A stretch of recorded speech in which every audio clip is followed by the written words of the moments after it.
I've been thinking about lately how we show up for each other because somewhere along the way we started saying the same thing. We all say it. I'm busy. I'm too busy today. Listen, everybody's busy. Everybody's tired. Everyone has something going on. And I get it, I really do. We all have jobs, kids, responsibilities, life, bills, pulling us in different directions. But here's the thing that's been sitting with me lately.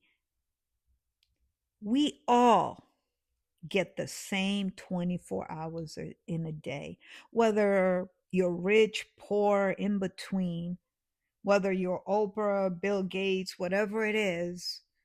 Jeff Bezos, we all get the same 24 hours in a day. Nobody gets more, nobody gets less. So, how come some people always claim they are busy, especially when it comes to showing up for somebody else? I believe the difference isn't time. I believe the difference is priority. And I believe we all know what I'm talking about. It sounds harsh, but I don't think it's meant to be harsh. I think it's just honesty. Because I've noticed something. When something matters to us, I mean, really matters to us, or not even something, when someone matters to us, we find the time. We find the time to make the call. We find the time to send the message, and we definitely find the time to show up, even when we are busy. But when we feel like that person isn't a priority, oh, we're suddenly busy. I was thinking about this exact thing the other day. This whole podcast YouTube thing is new to me, so I shared it when with a friend of mine when I did my first podcast. I was a little bit nervous about it and not knowing, is this okay or whatever. So I shared it with her. And listen, she has a demanding job. I mean, the kind where her day is planned minute by minute and she doesn't have a lot of free time. But when I sent it to her, she didn't say, "I'll listen later," and the thing and disappear and you never hear from her again. She said, "I don't have time today, but I'll listen tomorrow morning on my way to work." And the next day, around 7 a.m., I get a text message. Not just any ordinary text message. I get a text message with a voice clip or a voice message that was almost 15 minutes long. Yes, almost 15 minutes long. That was just as long as my podcast. But I realized something. She listened.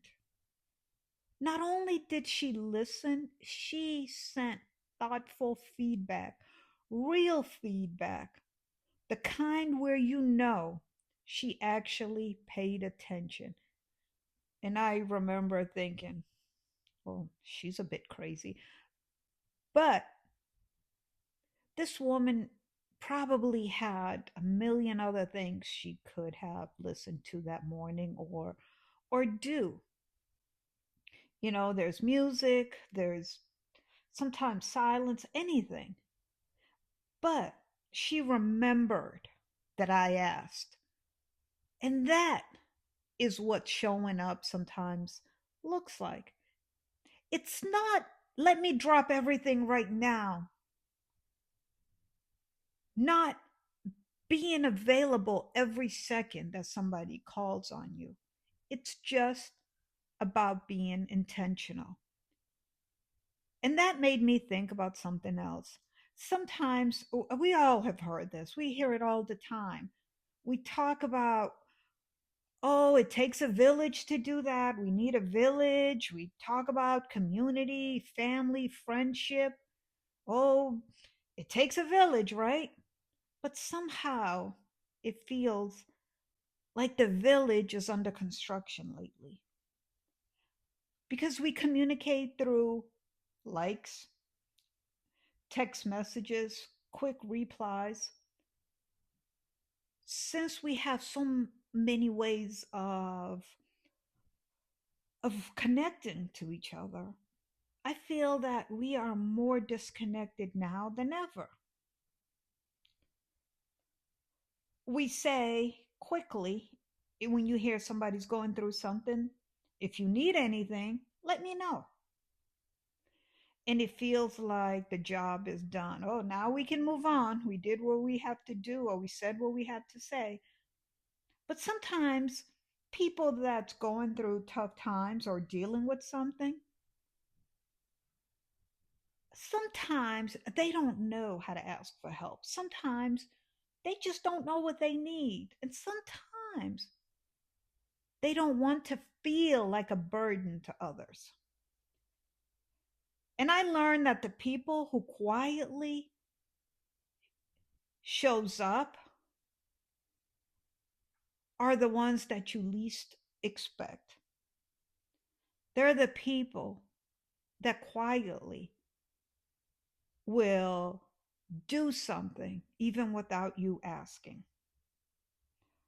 I learned this, that those people are the ones that you need to keep around. And I learned that lesson in a way that I'll never forget. When I was going through chemo, there were people I thought would be there for me, people that I had poured into, people that I thought at some point that I was really good to. And these are the people that I assumed that if I ever went through something would show up for me because I would have done the same for them. And that's exactly what happened. Some of them went real quiet. Maybe it wasn't meant to be mean, maybe it wasn't intentional, but life just kept moving for them. Oh, yeah, I got the message, that text message. Oh, I'll pray for you, or let me know if you need anything. And don't get me wrong, prayers are important. Prayers matter, they do. I appreciate it. But what stayed with me were the people who didn't wait to be asked. The one friend that made bone broth soup for me so that I can have after every treatment, she dropped it off at the front door and went on her day. She didn't make a big announcement, she just did it. And when you're going through something like that, you taste intention more than anything else. Because that soup, to me, until up to this day, felt like care, like somebody cared. Another friend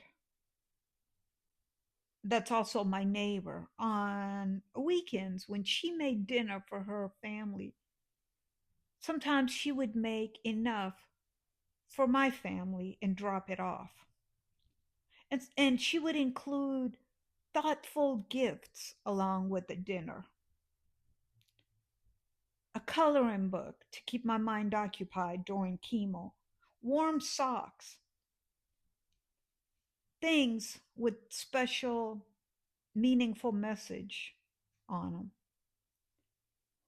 It was just her way of saying, I'm thinking about you. And my other friend, well, she's the first one to say cooking isn't her thing. But when I went into surgery, she took my boys for a few days.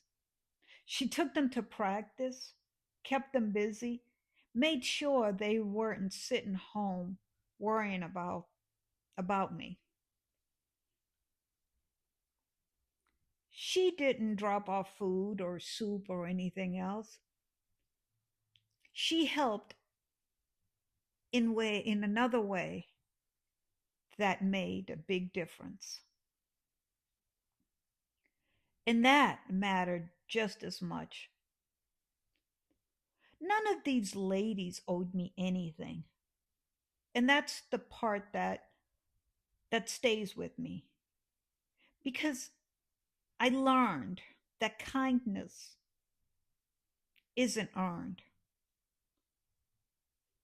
and that showing up without being asked is wonderful because I became friends with these ladies because our children were friends and they were, they attend the same school. They did not need to pour into me, but they did.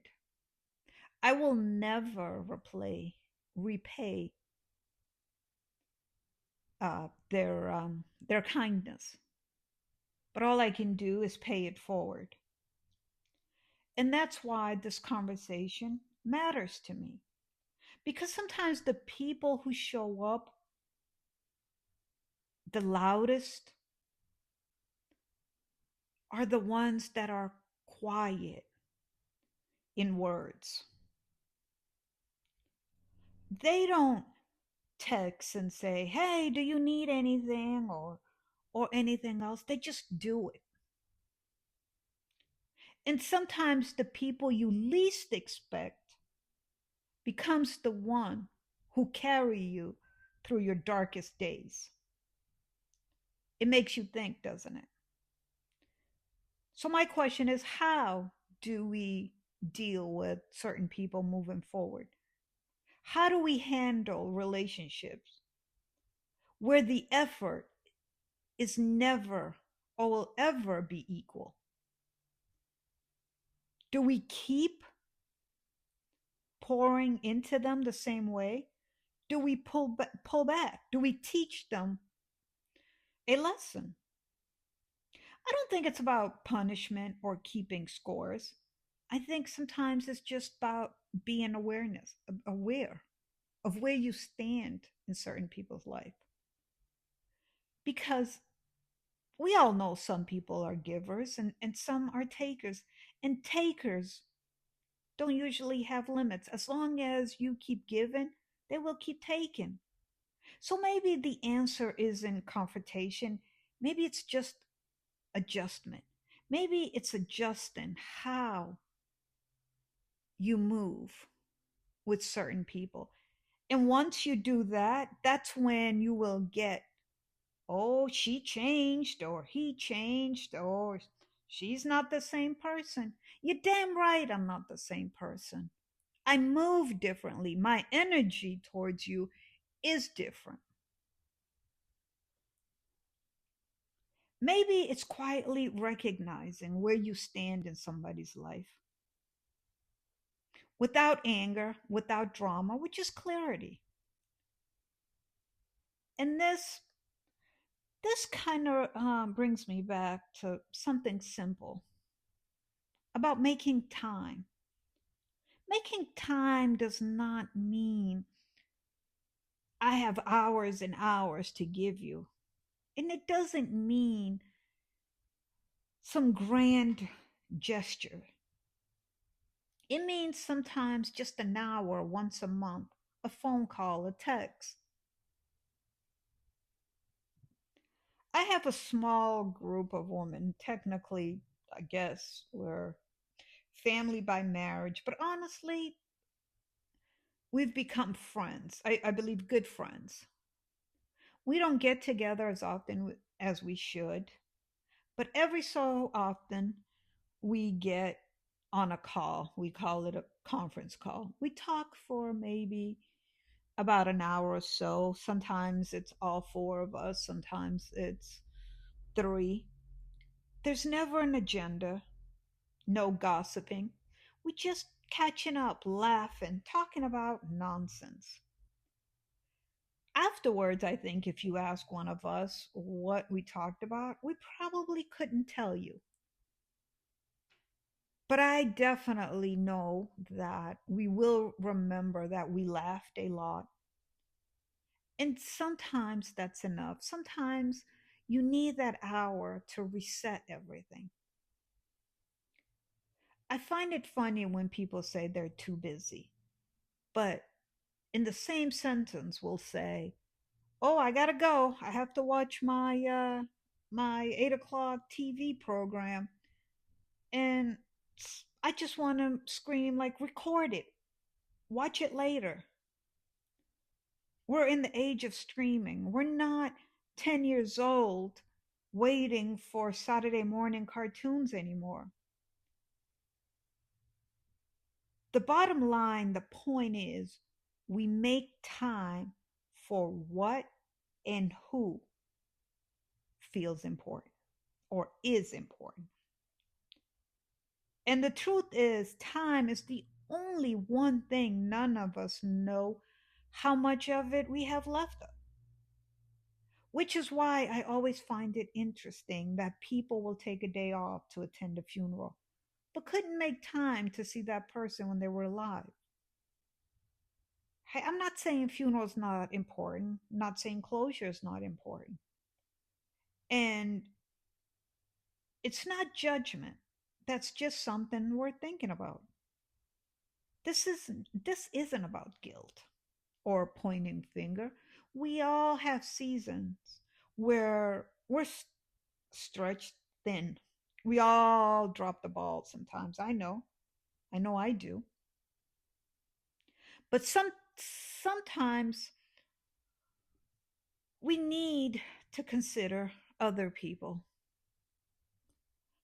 when it's their time, when it's their turn, when they need something. But maybe moving forward, the goal isn't to always show up or always answer a call or be perfect about everything. Maybe it's just about intention. Maybe it's about saying, "Hey, I can't get to you right now," or "I can't help right now," or "but I will." I can't reply right now to your text message, but I will when I have the time. Instead of saying, "If you need anything," maybe we can ask, "What can I bring?"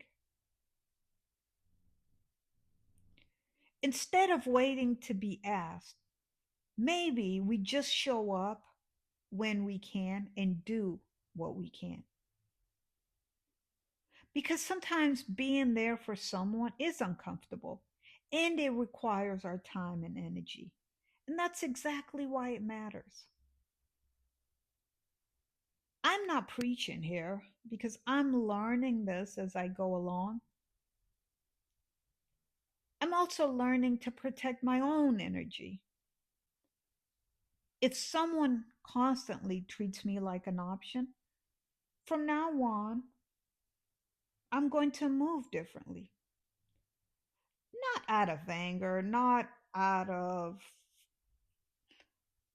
um, not in a dramatic way or making a big deal out of it, but out of self-respect.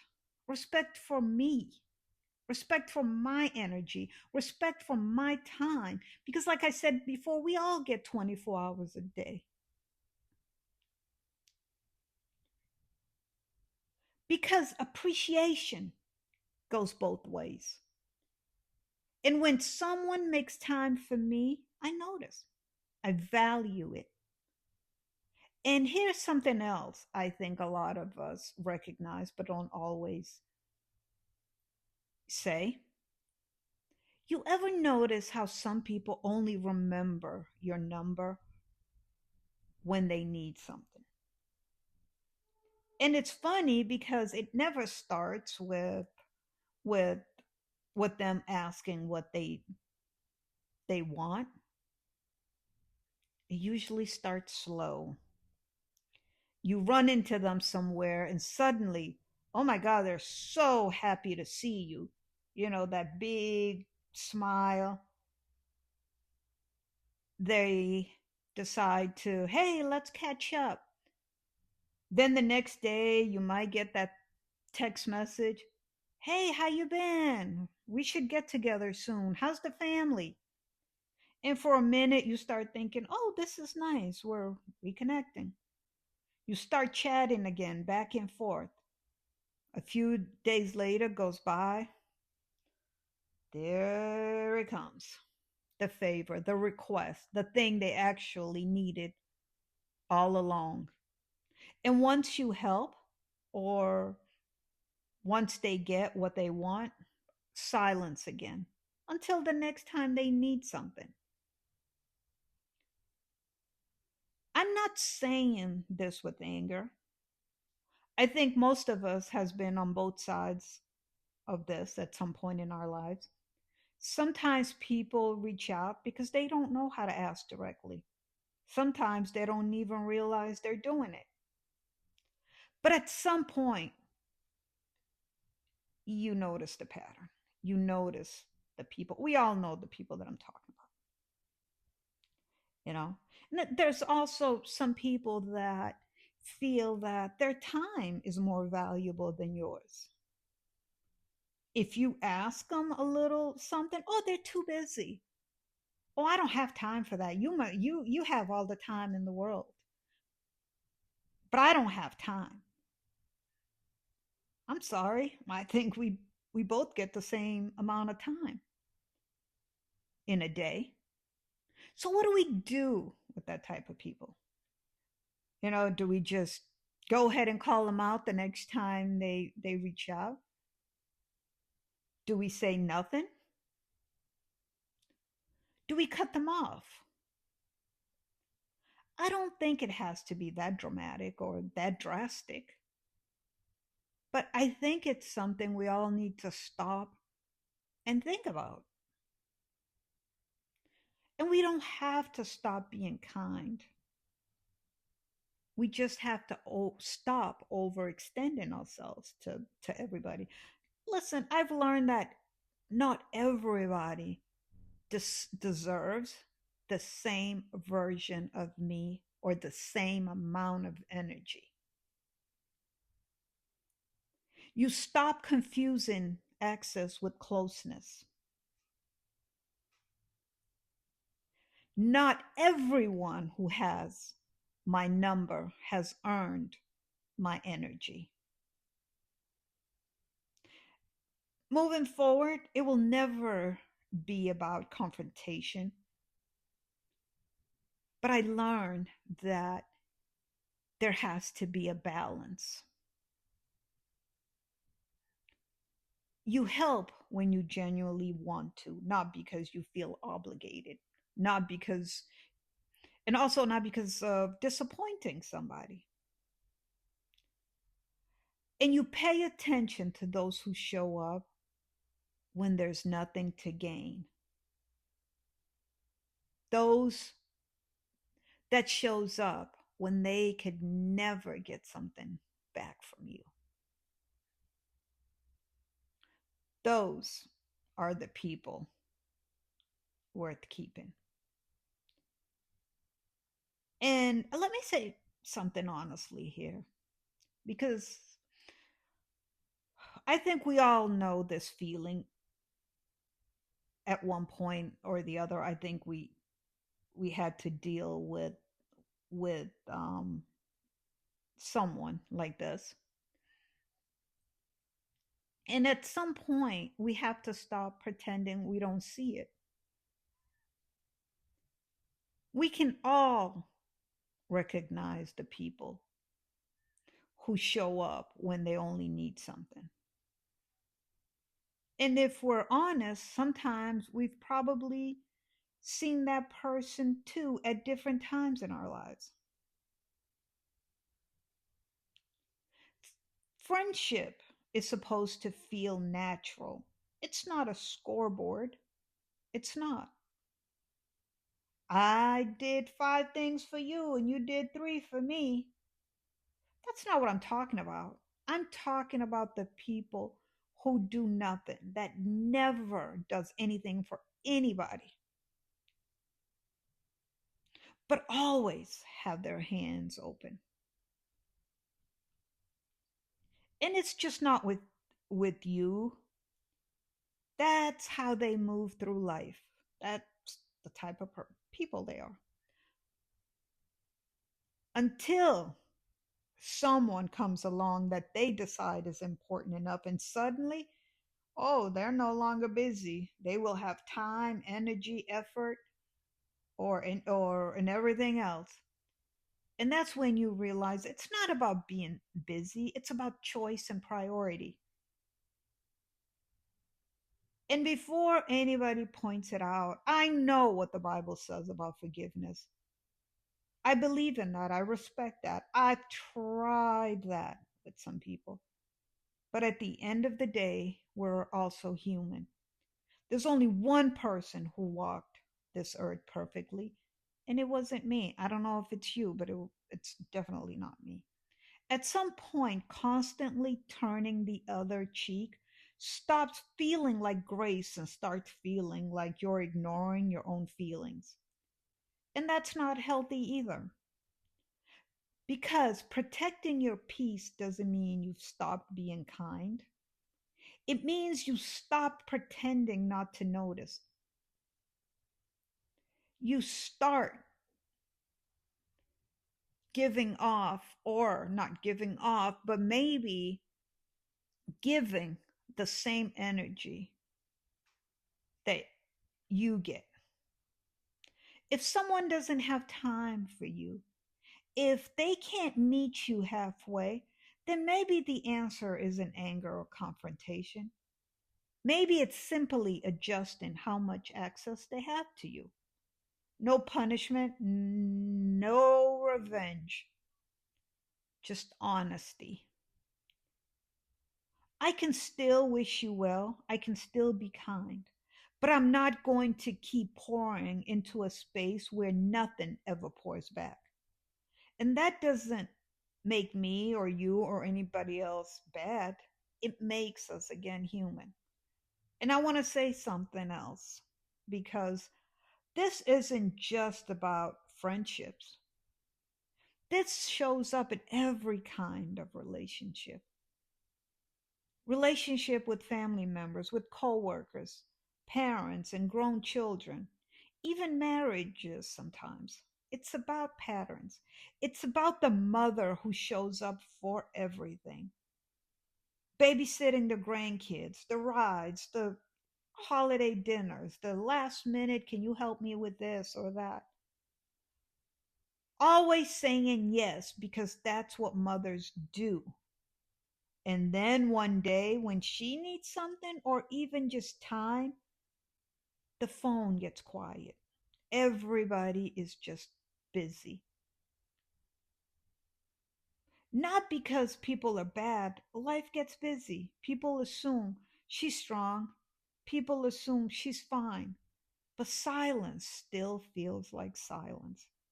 And I think that's why we should talk about this, because showing up shouldn't only happen when it's convenient or when there's something to gain. It shouldn't flow in just one direction. Whether it's friendship, family, or work, relationship needs movement both ways. Not perfectly equal, but just moving, just mutual. Because eventually, even the strongest people get tired of always being the one holding everything together. And acknowledging that doesn't make you selfish, it makes you honest. And sometimes showing up isn't some big dramatic thing. Sometimes it's small. Sometimes it's something as simple as saying, I did watch your video that you asked. And I've learned something through doing podcasts. When you ask that, you start to see how people move. You'll get, oh, I don't do YouTube. And in my head, I'm thinking, you don't do YouTube? I didn't ask you to commit a crime. I didn't ask you to do anything illegal. I just asked you to press play for a few, and it's free, and also because it matters to me. And they make a big production of it. And listen, truly this isn't really about YouTube. It's about effort. Because those same people, when they need something, suddenly they know exactly how to find you. Suddenly they have time. Suddenly you're important again. And at the end of the day, this really comes down to something simple: walk the walk. Not just saying we care, but showing it in small ways: a call, a meal, a visit, a laugh, an hour of presence. Because the moments we remember most aren't the big ones. They're the ordinary ones where someone made us feel seen and important. And sometimes showing up isn't some big dramatic gesture. Sometimes it's something small. I'm not saying call people out. I'm not saying start an argument. I'm saying just pay attention. Pay attention to the energy. Moving forward, I think it's okay to match energy. If you don't have time for me, then I understand. But remember that when you decide to call upon me. But that also means I stop rearranging my life to make time for you, not out of anger, but out of clarity. At some point, we all have to admit something uncomfortable.